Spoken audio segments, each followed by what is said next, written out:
Les titres principaux. Le Conseil de sécurité des Nations Unies réaffirme son ferme attachement à la souveraineté et l'intégrité territoriale et à l'unité de l'Éthiopie. Le président des États-Unis, Joe Biden, déclare qu'ils sont de retour sur la sellette dans la lutte contre le changement climatique.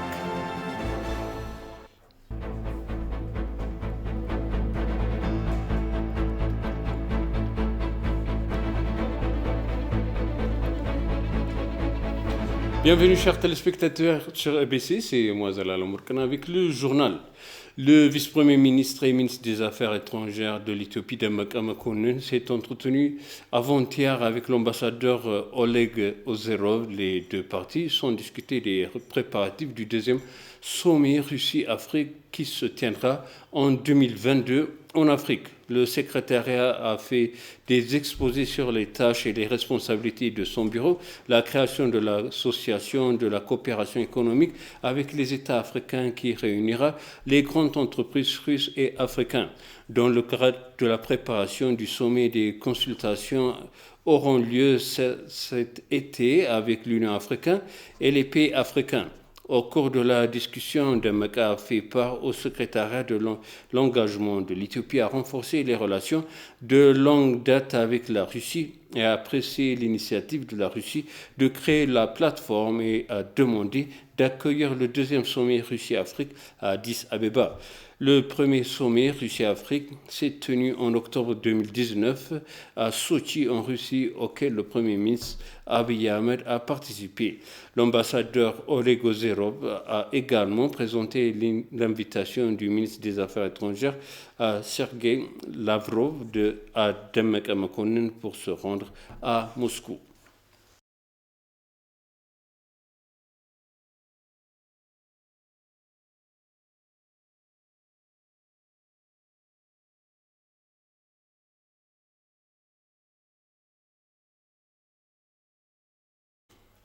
La force de défense nationale éthiopienne a annoncé qu'elle avait bloqué toutes les voies de fuite des membres de la junte du TPLF. Des éléments anti-pays locaux et étrangers sélectionnent des zones sensibles au conflit pour déstabiliser l'Éthiopie, a-t-il été indiqué. Bétaï Soussiaret nous présente des détails. Avant 2 semaines, la Force de défense nationale éthiopienne a déclaré qu'elle prenait des mesures appropriées pour fermer toutes les voies de fuite afin de bloquer le déplacement de la mafia de la junte hors d'Éthiopie. Vendredi, le chef du génie de combat de la défense de la Force de défense nationale éthiopienne, le lieutenant-général Baja Debele, a déclaré que les mafias du TPLF échappant aux essais avaient échoué.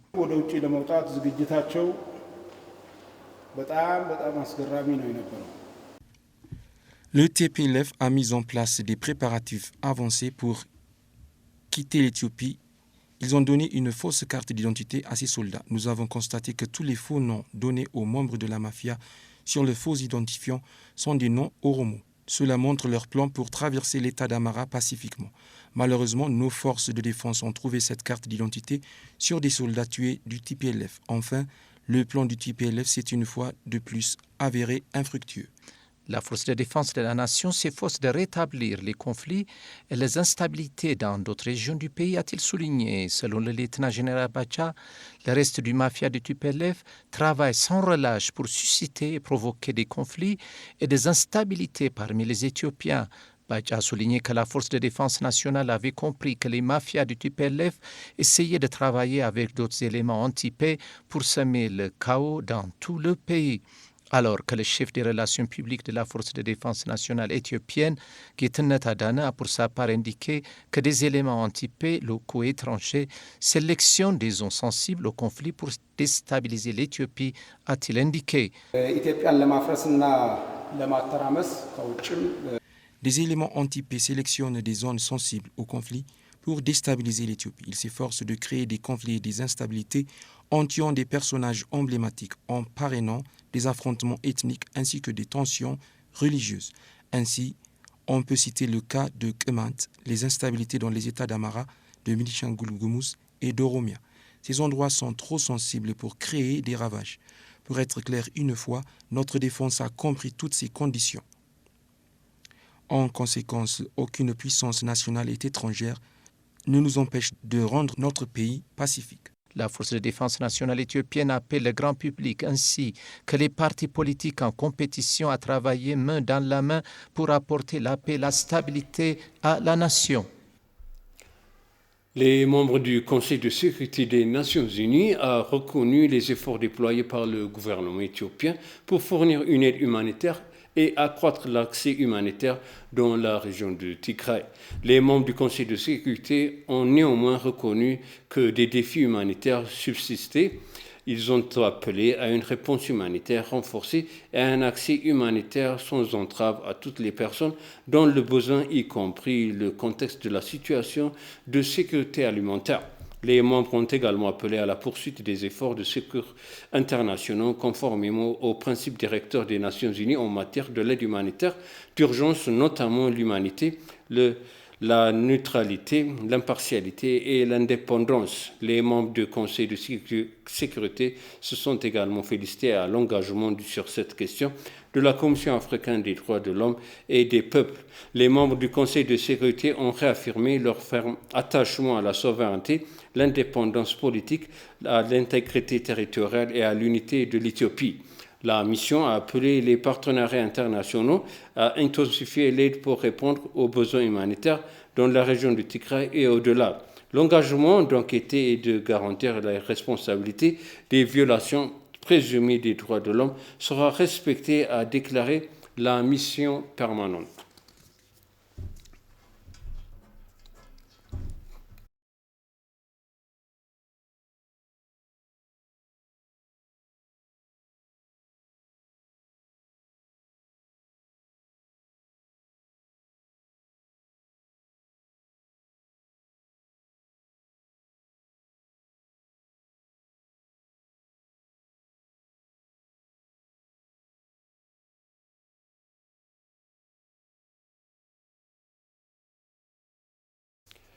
Dans une nouvelle contexte, le ministère éthiopien des Affaires étrangères a surnommé la dernière position de l'ONU en matière de sécurité sur l'Éthiopie comme une grande reconnaissance pour l'Éthiopie.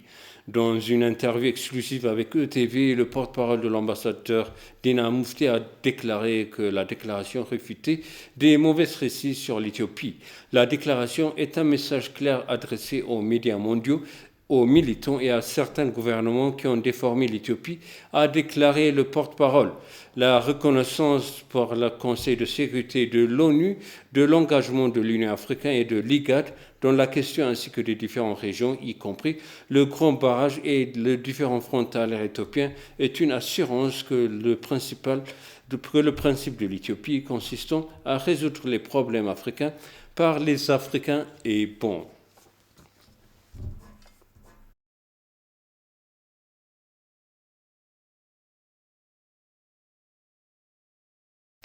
La Banque mondiale a accordé 907 millions de dollars américains à 3 projets mis en œuvre en Éthiopie. Un accord de soutien a été signé hier par le ministère des Finances et de la Banque mondiale. Le premier accord de 200 millions de dollars américains doit être consacré aux micro et petites entreprises en Éthiopie. Les entrepreneurs sont blessés à cause de l'épidémie, mais si elle les soutient, ils continueront à être en affaires et le resteront. L'accord de 500 millions de dollars américains vise à créer un secteur privé de capitaux et d'options financières durables pour le pays. Dans cet accord, le secteur privé dépense 100 millions de dollars américains pour s'impliquer dans le service et la fourniture d'électricité. Le dernier accord de 207 millions de dollars américains est soutenu financièrement pour réduire le risque de pandémie de Covid-19 en Éthiopie.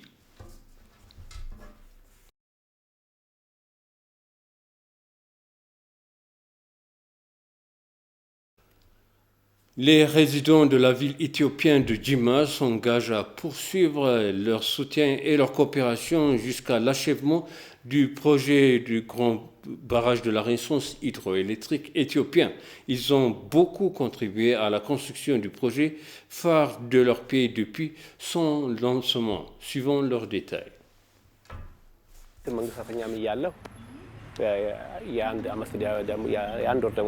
Quand j'étais aussi un fonctionnaire du gouvernement, j'avais donné mon salaire mensuel pour la construction du grand barrage. Et après cela, j'ai acheté personnellement une obligation de 10 000 birrs. Pour l'avenir aussi, je vais mobiliser le public, encourager et faire beaucoup de choses pour l'achèvement du barrage, car il est en bonne voie. Concernant la construction du barrage, à mon avis, je m'engage à apporter tout ce que j'ai jusqu'à l'achèvement du projet. De même, s'il y a des gens qui ne connaissent pas la notion de ce projet phare, je les aiderai avec dévouement à participer de diverses manières, autant qu'ils peuvent se le permettre ou payer pour jouer leur part à l'achèvement du barrage, ce qui est mon grand effort.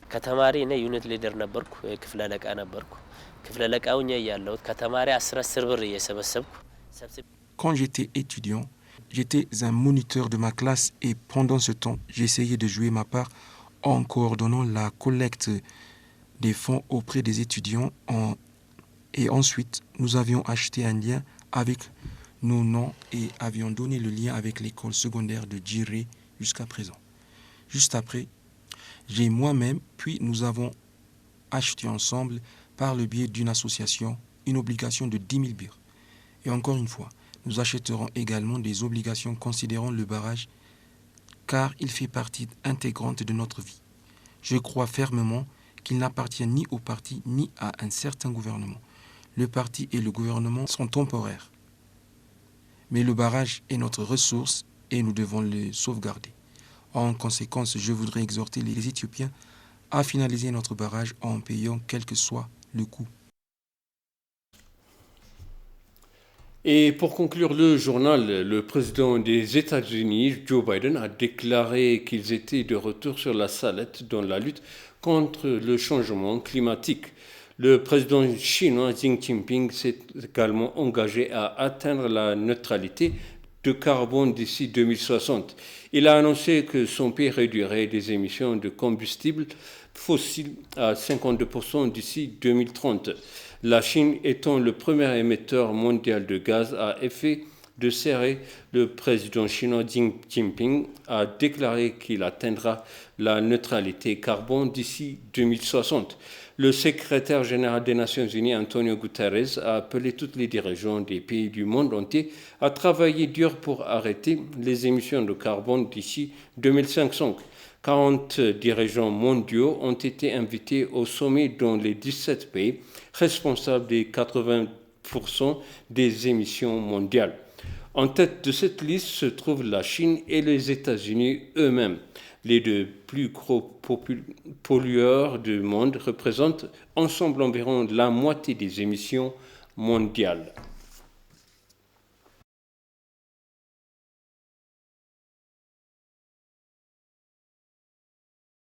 Et je vous répète les titres principaux. Le Conseil de sécurité nationale des Nations Unies réaffirme son ferme attachement de la souveraineté, l'intégrité territoriale et l'unité de l'Éthiopie. Le président des États-Unis, Joe Biden, déclare qu'ils sont de retour sur la sellette dans la lutte contre le changement climatique. Chers téléspectateurs, ainsi s'achève le journal. Merci de nous avoir suivis. Excellente suite de programme.